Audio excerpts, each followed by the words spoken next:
Ok, bonjour ou bonsoir, je ne sais pas l'heure à laquelle vous regarderez cette vidéo. C'est encore et toujours Olivier Dunette, en direct de Magic the Gathering Arena, Magic d'Assemblée d'Arène en français. J'espère que vous allez bien.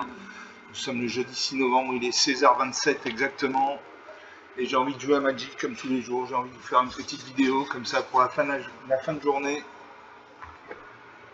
Une bonne journée de boulot, une bonne journée passée à la fac, une journée à France Travail, je ne sais pas.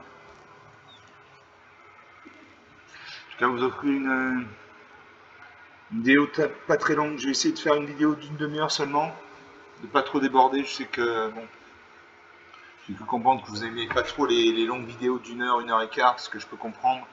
Donc j'essaie de faire des vidéos qui n'excèdent pas entre 30 et 45 minutes.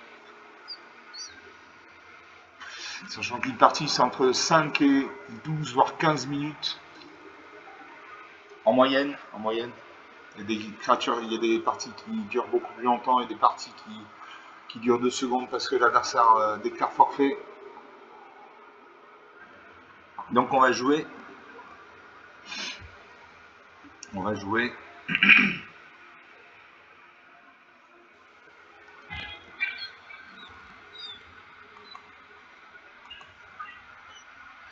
On va jouer toujours avec mon deck en GD amplifié en intemporel. Donc en intemporel, ça veut dire contre un adversaire humain.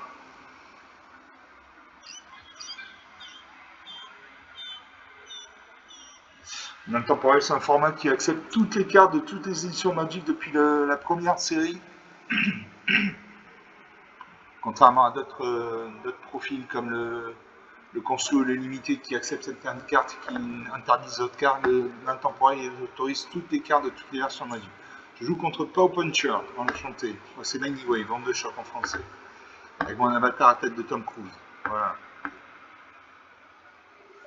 Allez, je commence. Non. Je fais un mulligan, je pioche une plaine, donc une mana blanche, une île, donc une mana bleue, deux forêts, donc deux mana vertes. J'ai menu le combat pour 2 manas, dont un blanc. Enjeu à activité pour 4 manas, dont un blanc. Une 3-4 vol quand cette créature arrive exilée le cimetière d'un joueur ciblé. Et pour 3 manas, dont au moins un 2 noir, j'ai chute des héros, détruisez une cible, créature plein soccer. Je me défausse de quoi?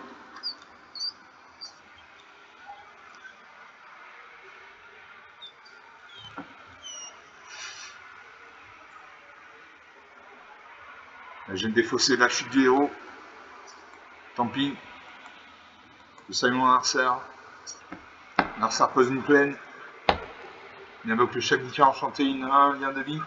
Donc à chaque fois qu'il fait un point de dégâts avec son chat de gouttière, je perds un point de vie. Il gagne un point de vie.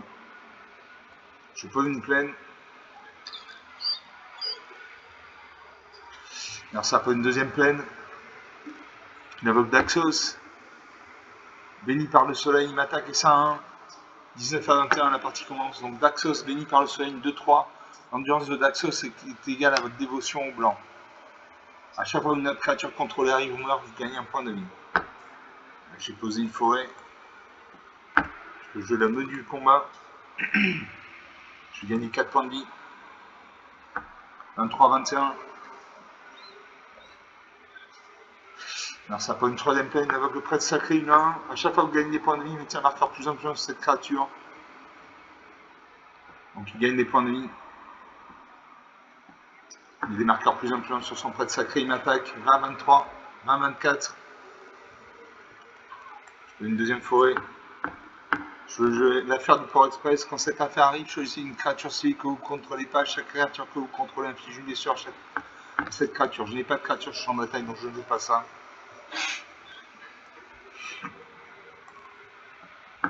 Alors ça invoque le deuxième adepte optimiste.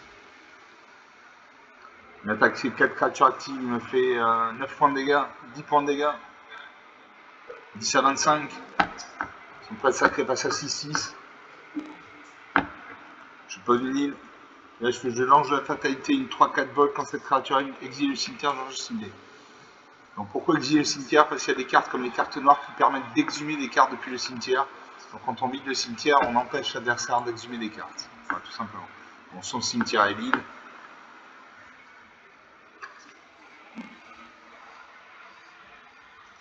Il y a 5 créatures de champ de bataille, donc une 6-6. « 10 à 26. Je ne sais pas ce qu'il fait.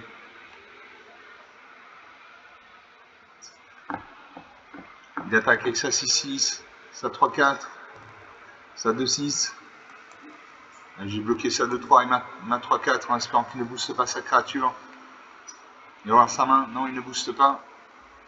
Et je meurs. Moins 2 à 27, donne 9 points d'écart. 6 minutes de jeu depuis le début de cette vidéo. Il a eu la mana, il a eu des bonnes cartes. Il y a eu le prêtre sacré qui a été boosté à 6-6.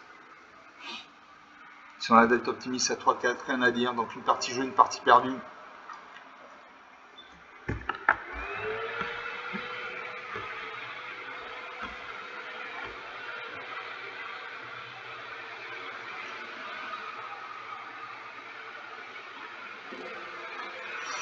Une partie jouée, une partie perdue. On va faire une deuxième partie.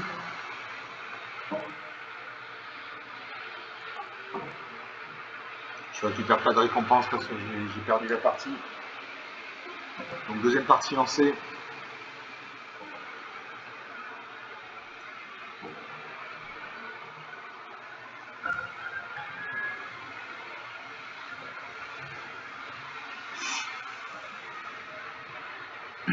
On attend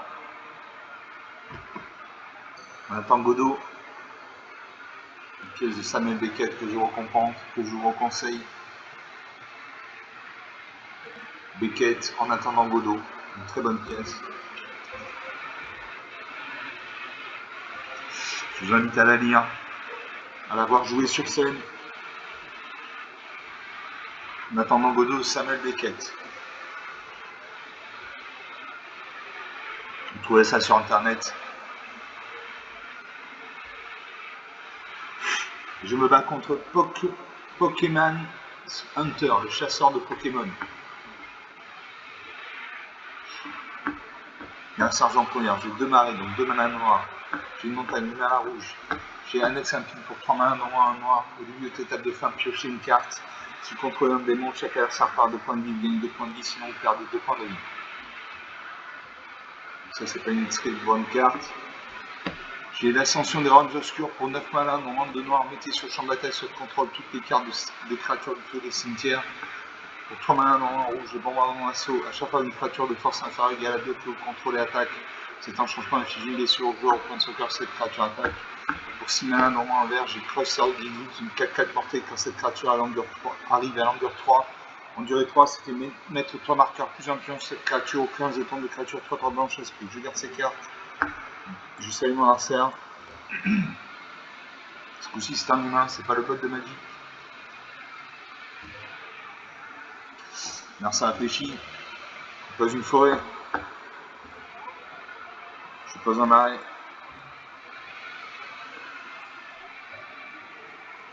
Je pose une deuxième forêt, une invocatrice de l'auvent, une 1-3. Je pose une montagne.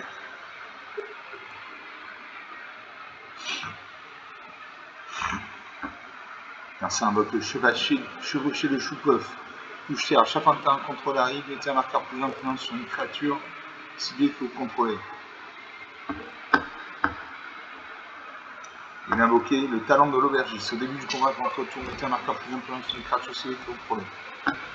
J'ai posé, qu'est-ce que je pose? Un marais.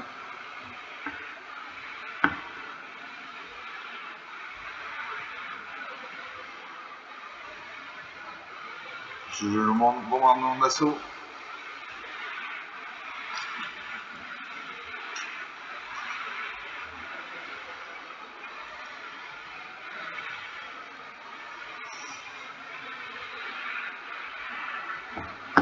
Boost sa créature. C'est une 6-8. Moi je pose une peine. Je joue la jeune Valkyrie dans 3 bols. A chaque fois qu'un entrant je contrôle arrive, mettez un marqueur plus influent sur cette créature. Un lanceur de jeu, il invoque le Pick Beam, Summer d'épine, 2-2 touche terre. A chaque fois qu'un contrôle arrive, mettez un marqueur plus influent sur une créature ciblée. Pour 5 points main. Il buse ses créatures.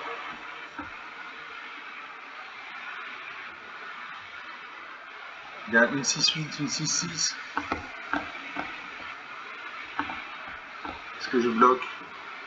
Je prends 8 points de dégâts, 6 points de dégâts. Allez, je bloque. Tant pis pour mon ange. La partie n'a toujours pas commencé. J'ai pas une forêt. Je vais l'annexer un petit.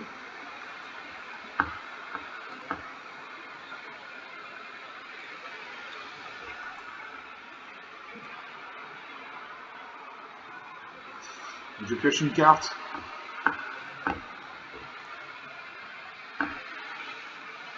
Non, ça invoque à nouveau le Pulseur d'épines. Ces créatures marquent un +1. Doublez le nombre de marqueurs +1/+1 sur chaque créature que vous contrôlez.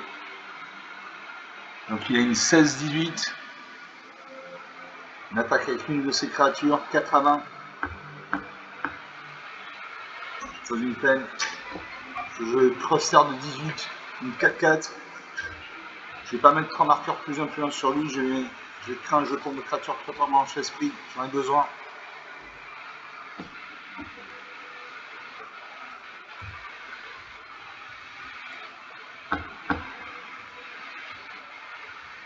Alors ça rebouche ses créatures. Il a une 48-48, une 38-38, une 21. Je bloque sa 48. Je vais mourir. Je vais mourir, mais de ma belle mort.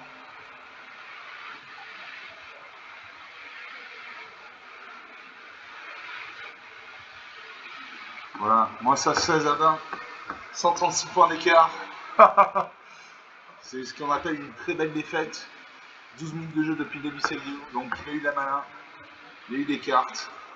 Il a eu le talent de l'aubergiste qui a permis de mettre un marqueur léger +1 sur une créature ciblée.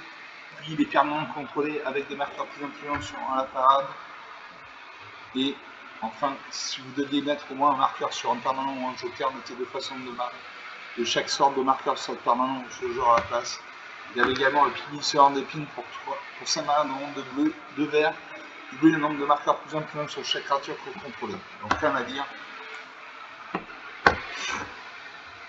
Donc sur 2 parties jouées, 2 parties perdues.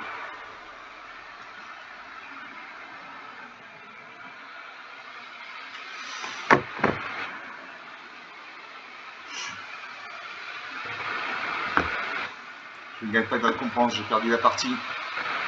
On va faire une troisième partie. Toujours une belle illustration. Je me bats contre Hit. C'est la 4e ou la 5e fois que je me bats contre lui. Il revient souvent. Très bien. C'est un joueur assez coriace. Un sergent premier. Je finis en finale à 2, un mari dans un noir pour les Ocheria pour 2 mains non en blanc. Angers Vitalité pour 3 mains non en blanc. Kaya. Lame de Narset. Gladius Amicitia. On attend que l'adversaire garde ses cartes de départ ou des cartes à mulligan. Quand vous faites un mulligan, vous repiochez cette carte, vous défaussez d'une carte. Ça, c'est le premier mulligan. Si ça ne va toujours pas, vous pouvez faire un deuxième mulligan, vous repiochez cette carte, mais ce coup-ci, au lieu d'exiler une carte, vous exilez 2 cartes de votre main.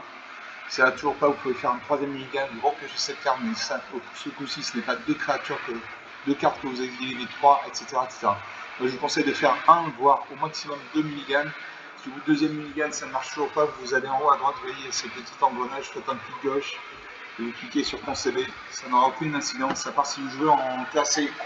Si vous jouez en classé, que vous conseillez la partie, vous descendez dans le classement. Sinon, si vous jouez en non classé, ça n'a aucune espèce d'importance. Donc mon adversaire prend le temps de s'habiller, de se mettre en route. Il réfléchit longuement pour savoir s'il garde cette carte ou s'il déclare un mulligan.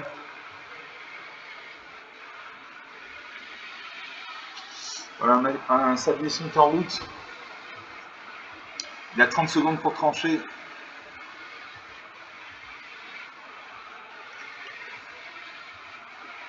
Je m'avance peut-être un peu, mais si je dis pas de bêtises, à la fin du sablier, s'il n'a pas joué, il garde sa main de départ.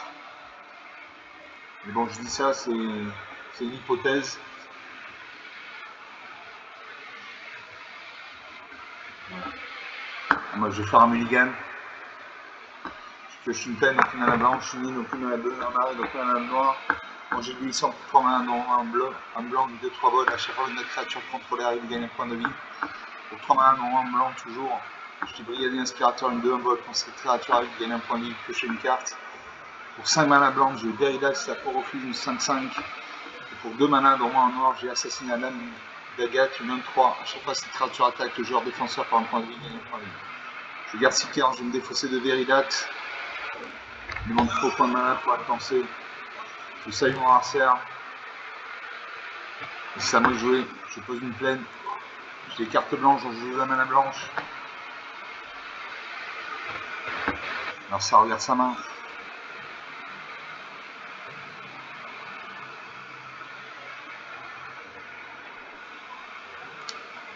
Sa main clignote.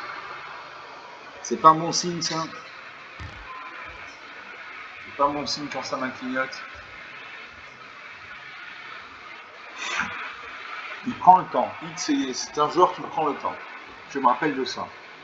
Il prend beaucoup de temps. Voilà, un sablier se met en route. Il y a beaucoup de sabliers qui se mettent en route avec Hit. Alors peut-être qu'il n'a pas de terrain. S'il avait un terrain, il le jouerait. Donc s'il ne joue pas de terrain avant la fin du tour, c'est qu'il n'a pas de terrain. Et prendre une main sans terrain, c'est très risqué. Moi, je prends une main que s'il y a au minimum 3 terrains. Quand 2 terrains, ça ne suffit pas. Alors ça va passer le tour. Est-ce qu'il concède la partie? Il ne concède pas la partie. Moi, je pose un arrêt. Je vais assassiner la lame d'Agathe, une 1-3. À chaque fois que cette créature attaque, le joueur défenseur perd un point de vie, gagne un point de vie. Donc une bonne carte. Ou 2 points de mana.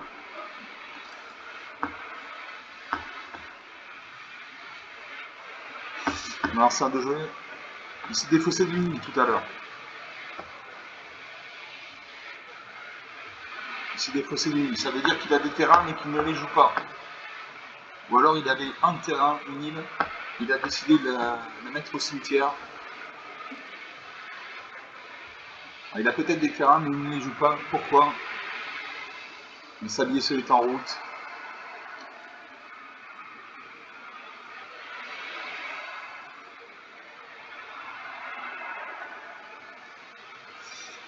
Il a 30 secondes de réflexion. S'il ne joue pas avant la fin de sablier, il passe le tour.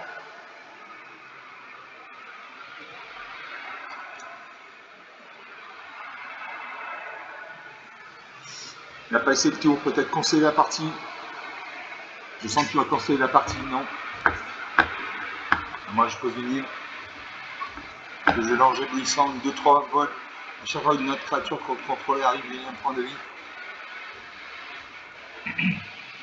J'attaque à mon point. Je lui fais un point de dégâts, je gagne un point de vie, 40 points de vie. 21 à 18, la partie commence. 3 points d'écart. Il a 50 cartes dans les 241. Ça c'est important le nombre de cartes parce que pour perdre à la Magic, il faut soit avoir 0 point de vie ou moins, soit ne plus avoir de cartes à piocher. Donc le nombre de cartes à piocher est important. Bon, Hit est encore en train de réfléchir. Le sablier va se mettre en route. Et je pense qu'il va conseiller la partie. Voilà, le sablier se met en route.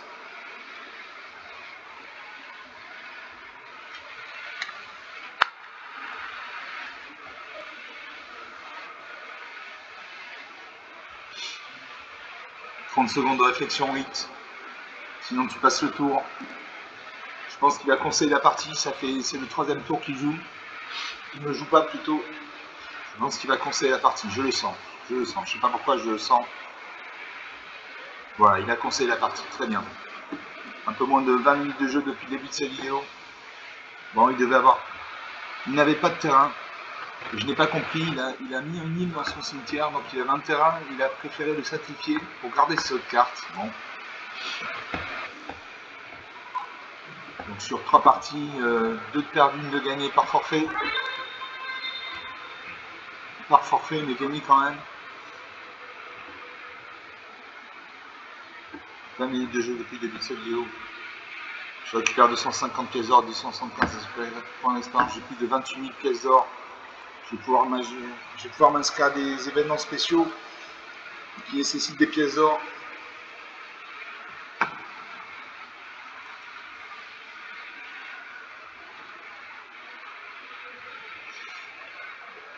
Je me bats contre Troll Hunter 1985, le chasseur de trolls. C'est une fille. C'est l'Anyway, vente de choc en français. Pour commencer, je fais un mulligan, il faut 3 cartes. Allez, 4 cartes, très bien. Je pioche une peine, donc une mana blanche. J'ai 3 marais, donc 3 manas noirs. Promesse de HRR, pour 2 manas en blanc, enchanté créature, la créature enchantée gagne plus de plus 2. Assaut total pour 5 manas, au moins en rouge, au moins blanc, au moins en noir.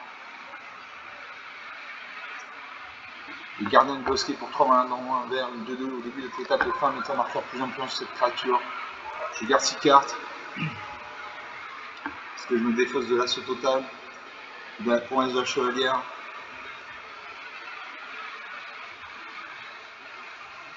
Et je me défausse d'assaut total. Je salue mon adversaire. Je joue une plaine. À mon adversaire de jouer. Troll Hunter 1985. Elle pose un terrain bicolore blanc-noir, donc elle a un moins de bicolore blanc-noir. Je peux une forêt. Le prochain tour, je vais pouvoir jouer le gardien du bosquet, une 2-2. À mon adversaire de jouer. Elle réfléchit. Espérant qu'elle n'ait pas d'autres terrains. Si elle pose un deuxième terrain, blanc-noir également, elle me fait un point de dégâts 19 à 20, la partie commence. Elle invoque l'accueil d'Adjani. À chaque fois qu'une créature contrôle arrive, il y a un point de vie. J'ai posé une île. Là, je joue gardien du bosquet, une 2-2. Au début de votre étape de fin, mettez un marqueur plus important de cette créature. À chaque fois qu'une autre créature non jeton contrôle arrive, un nombre de X si c'est en nombre de marqueurs sur cette créature. Donc à la fin de chaque tour, mon gardien du bosquet va gagner un marqueur plus 1 plus 1. Donc là, il est à 3-3. Il était à 2-2, il est passé à 3-3. Un adversaire de jouer. Alors à sa main, quand il y a un liserement comme ça, c'est-à-dire qu'elle aura sa main, elle réfléchit. Quand il y a une aura autour de son icône, c'est-à-dire qu'elle réfléchit. Que va-t-elle sortir? Elle pose une plaine. Elle a 3 terrains. Elle fait un overkill.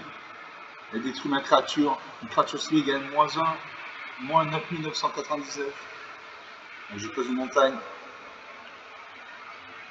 Je n'ai plus de créature dans ma main. Alors ça pose le marais, il a 4 points d'invocation, coup de mana d'invocation, il invoque Aldebert Steiner, capitaine des Brutos, une 2 en lien de vie. À chaque fois, Aldebert Steiner gagne plus 1 pour chaque équipement que vous contrôlez. Moi je pose le marais. Je joue une promesse de la chevalière, créature enchantée gagne plus de plus 2. Je n'ai pas de créature sur champ de bataille, donc je passe. On a un sort de jouer. 19 à 21. Elle a 50 cartes, j'en ai 240. On invoque Rosa. Mage blanc déterminé, 2-3 portées. Au début du combat, pendant ton tour, mettez un marqueur plus important sur une créature ciblée que vous contrôlez. Et là, qui revient de vie jusqu'à la fin du tour. Il m'a attaqué. Il m'a fait 3 points de dégâts, 16 à 25. Je pose un marais. Je joue le don primitif. Le don primitif. Chaque fois que vous lancez un sort de créature, créez un jeton de créature 3 vers bête.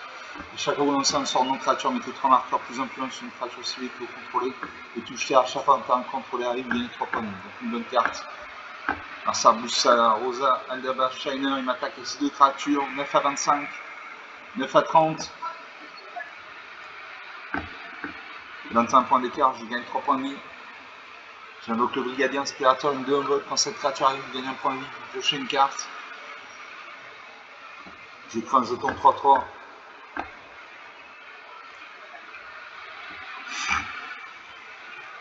Un adversaire de jouer. Il invoque le cœur de lion.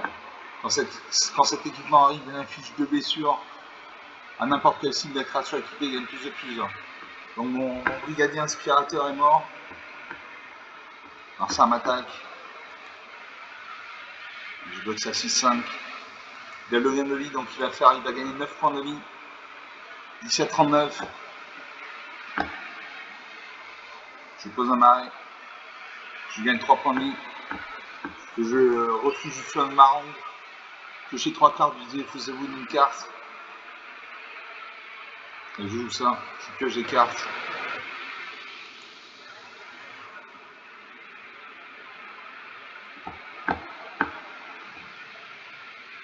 Je me défausse du marais.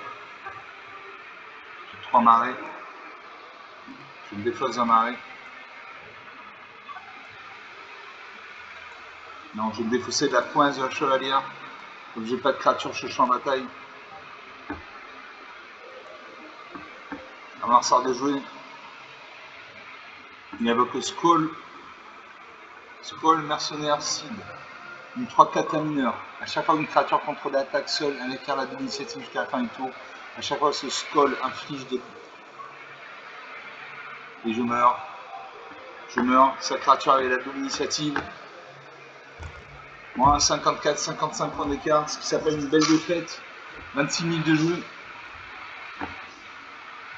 Donc à chaque fois que Skull inflige des blessures au combat un joueur, envoyé sur le champ de bataille plus de cimetière une carte de permanence ciblée avec une valeur de mana inférieure à la 3. Ok, donc il a gagné. Donc sur 4 parties, 3 de perdu, 1 de gagné. Ou sur 3 parties, 2 de perdu, 1 de gagné plutôt. Je ne sais plus où j'en suis.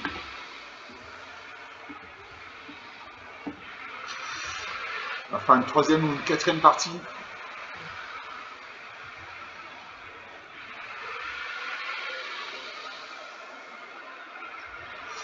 Encore une belle illustration de Magic.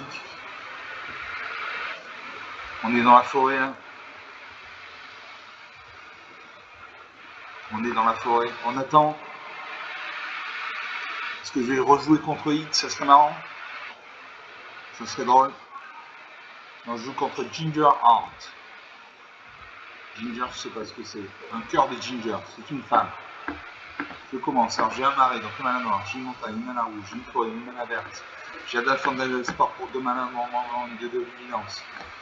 Je l'ai en double. J'ai la gardiennerie pour 6 mana normande de blanc et 5-5 vol. Je l'ai en double également. Je garde ces cartes. Est-ce que je garde ces cartes? Allez, je garde ces cartes. Je fais le pari de piocher la mana. Bientôt. Salut mon harcèle. Je pose un marais. J'espère piocher la mana blanche bientôt. Mon harcèle pose une île. Il invoque la tortue de l'égide, un mur, une 0,5. Un mur, c'est une créature qui a 0 en force et X en ambulance. Dans ce cas, elle a 0 en force et 5 en ambulance. Alors ça pose un marais, donc il a un deck bicolore, au moins bicolore bleu-noir. Il invoque l'omnivoreuse de Ferry. Il a un vote, quand cette créature arrive, surveille 1. Et pour 3 mana, normalement, on a utilisé cette carte, vous pouvez être cimetière, vous cochez une carte, vous perdez un point de vie. Donc il fait une surveille 1, c'est-à-dire qu'il va regarder la carte au-dessus de sa bibliothèque, décider soit de la laisser au-dessus, soit de la mettre en dessous.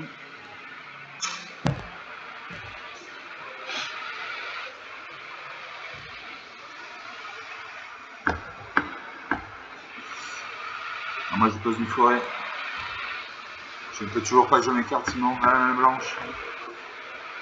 Bon c'est pas important, il y a un partout. Il y a une seule créature agressive, une attaque. 19 à 20, la partie commence. Je pose une montagne. Il n'y a toujours pas de mana blanche.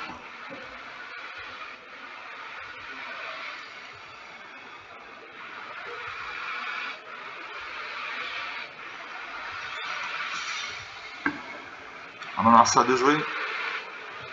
Elle invoque le prodige ingénieux, une 2-3. Furtivité. Elle m'attaque avec ça en 18 à 20. Donc furtivité. Une créature à la furtivité ne peut pas être bloquée par une créature de force supérieure. C'est une 2-3, donc elle ne peut pas être bloquée par une créature de force supérieure à 2. Cette créature arrive avec X marqueurs +1/+1 sur elle. Au début de votre entretien, cette créature a au moins un marqueur +1/+1 sur elle. Vous pouvez lui retirer un marqueur +1/+1 si vous faites ainsi toucher une carte. Je pose une forêt. Je ne peux toujours pas jouer mes cartes. Alors ça pioche une carte, c'est défaussé d'un. C'est défaussé de 2 cartes. Je pose un marais. Elle pose un marais, c'est une fille. Elle m'attaque avec ça 1 et ça 2. 16 à 20, 4 points d'écart. Je pose un arrêt. Et là, je peux jouer Liliana, général ordre de l'effort en Planeswalker. Vous voyez en bas à droite, il y a un 6, c'est-à-dire qu'il y a 6 points de vie. À chaque fois une créature contre les meurtres, piocher une carte. Liliana gagne un point de vie quand on crée un jeton de créature de noir zombie et elle perd 4 points de vie quand chaque joueur sacrifie des créatures de son choix. Chaque adversaire choisit un permanent qui contrôle chaque type de reste. Donc je joue Liliana. Je crée un jeton de créature de deux noirs zombies.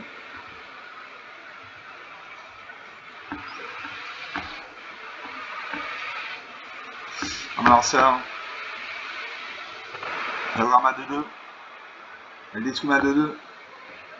Je pioche une carte.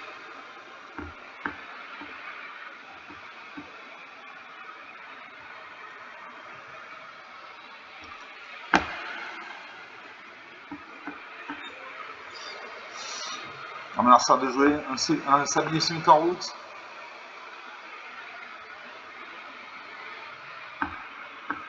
Il descend sa créature.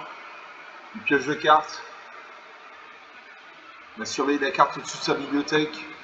Soit la laisser au-dessus, soit la mettre en dessous. Elle, c'est une fille, pardon. C'est une fille, n'oublions pas que c'est une fille. Elle m'attaque avec ça 15 à 20. 5 points d'écart, ça va.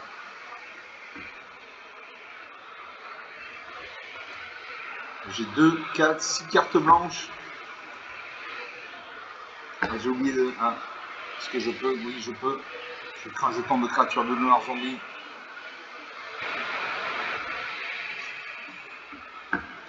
Il y en a à 8 points de vie.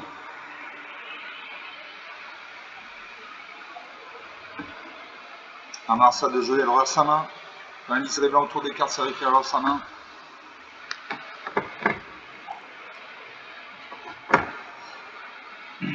Là, que je chemin sinueux. Cherchez dans la bibliothèque jusqu'à 2 cartes de terrain de base et une de porte. Mettez-les sur le champ bataille engagé puis mélangé. Donc elle a 2, 4, 6, 7 terrains. Alors 5 terrains non engagés, donc elle peut invoquer une carte avec un coût d'invocation de 1 point de mana. Elle réfléchit. Elle regarde ça 1. Elle attaque avec ça 1 volante. En face, j'ai ni à portée, je ne peux pas bloquer. 14 à main. Allez, de la mana blanche, là. Il me faut la mana blanche. Il me faut un marais. Il faut une plaine. Il faut une plaine. C'est encore un Marsa de jouer.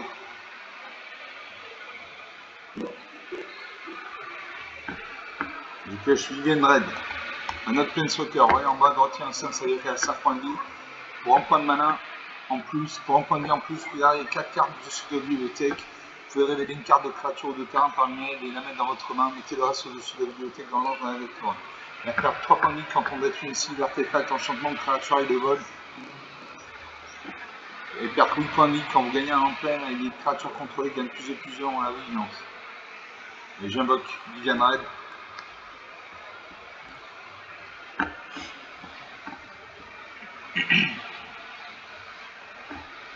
J'invoque Vivienne Red. Le temps que l'ordinateur procède.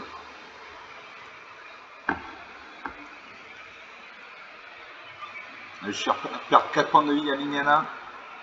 Chaque joueur sacrifie 2 créatures de son choix. Donc mon jeton va sauter. Je pense qu'il va sacrifier ses 0,1, sa 0,20, sa 0,5.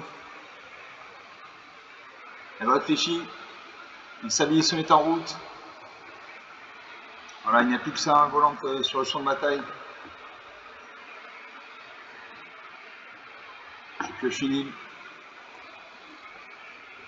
J'active Vivienne Red, je vais regarder les 4 cartes du dessous de ma bibliothèque. Je peux révéler une carte de créature de terrain parmi elles, dans ma main. Je joue ça. Il me faut un terrain blanc.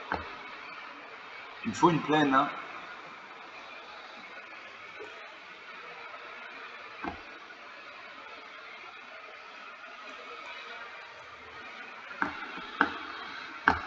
Alors, qu'est-ce que je vais faire? Je me défausse d'une gardienne angélique. Je l'ai en double. Toujours 14 à 20. Alors, ça regarde, fait un regard 1. Alors ça la carte au-dessus de sa bibliothèque, il la laisse au-dessus. Il devrait attaquer. Elle devrait attaquer, elle aura sa main. Elle a 2, 4, 6, 7 terrains non engagés, donc elle peut invoquer une carte avec un coup d'invocation de 7 points de mana. Donc une grosse carte. Alors est-ce qu'elle a une grosse carte dans sa main ou pas? La Tease Equation, elle invoque la pulsation de Maelstrom. Détruisez le permanent de terrain ciblé, tous les autres permanents ayant le même nom de cet élément. Donc il a détruit mon Big Red. Elle invoque le siège de Morne-Creux. Bon, cet enchantement arrive. Choisissez Sultai ou Abzan. Sultai, à chaque fois qu'une créature que vous contrôlez, à chaque fois qu'un marqueur est mis sur une créature contrôlée, c'est piocher une carte. Et Abzan, il invoque également chevaucher le chou-peuf. Toucher à chaque fois qu'un terrain contrôlé arrive, mettez un marqueur plus important sur une créature ciblée. Je pose une plaine. Je vais enfin pouvoir jouer mes créatures. Je prends un jeton de 2 noirs zombies. Je peux jouer l'avant-garde frappode, une 4-5 bien de vie. Au début de votre étape de fin, si vous contrôlez au moins 2 créatures engagées, mettez un marqueur plus influent sur chaque créature que vous contrôlez, autre que cette créature. Donc je joue ça. Je vais pouvoir jouer ma Jada Fontaine de l'Espoir et la jeune Valkyrie. Alors ça fait un homicide. Je pioche une carte. On ça de jouer, elle aura sa main. On invoque le bagarreur des voies ferrées, une 5-5 portée piétinement. À chaque fois une autre créature contrôlée arrive, mettez X marqueur plus un sur elle, citant sa force. Donc là ça rigole plus. Je pense qu'il va attaquer mon lignage Gérard Horde des fois. Je me rends compte que c'est 5-5 a le mal d'invocation, elle ne peut pas attaquer. Le mal d'invocation, quand une créature arrive sur le champ de bataille, à moins qu'elle ait la célérité, elle a ce qu'on appelle le mal d'invocation, c'est-à-dire qu'elle peut défendre à ce tour, mais elle ne peut attaquer qu'au tour d'après. Une créature avec la célérité peut attaquer dès son arrivée sur le champ de bataille, sinon elle a le mal d'invocation. Voilà, c'est aussi simple que ça. Donc moi, ça réfléchit. Un sablier va se mettre en route. En haut à gauche, il y a 2 sabliers de réserve, donc elle a 1 minute 30 de réflexion devant elle. Et si vous cette 1 minute 30 de réflexion, on n'agit pas, elle passe le tour.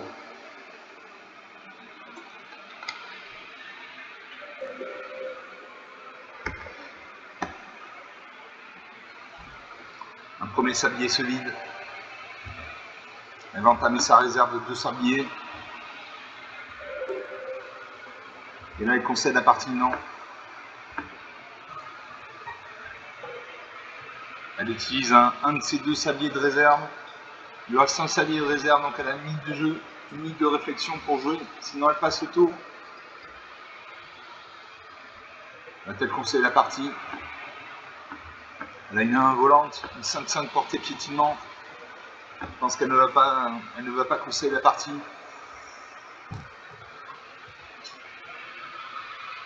Voilà, elle utilise son 3e sablier. Elle n'a plus de sablier de réserve, voyons en gauche, elle a 0 sablier de réserve. Donc il lui reste 30 secondes de réflexion pour agir, sinon elle passe le tour. Je pense qu'elle va attaquer. Elle peut attaquer, elle a sa 1 qui est active, qui n'a pas le mal d'invocation.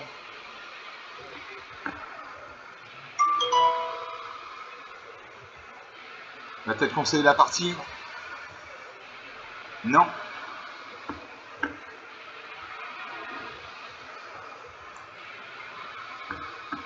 Je vais faire cuire une tourte, détruire une créature ciblée qui crée un jeton de nourriture.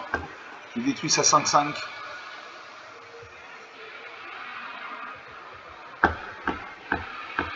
Je peux jouer la jeune Valkyrie 1-3. À chaque fois qu'on entend, je contrôle la réalité à marqueur plus de cette créature. Jada.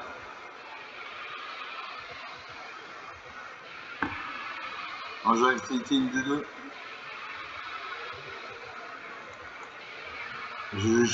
Jada Fontaine de l'Espoir. 1 de 2 vol vigilance.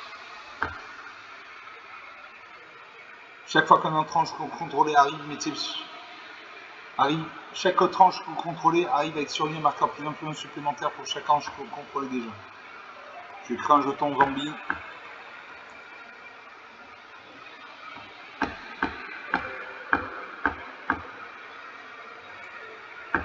Je sacrifie mon jeton de nourriture, je gagne 3 points de vie. 17 à 20, 3 points d'écart. J'attaque à ma 2-2. Je pense qu'il ne va pas bloquer avec ça 1, il a 20 points de vie, et puis ça 1 est volante, donc c'est une fracture importante. Est-ce qu'elle va bloquer? Elle, c'est une fille. Elle réfléchit, il met du temps.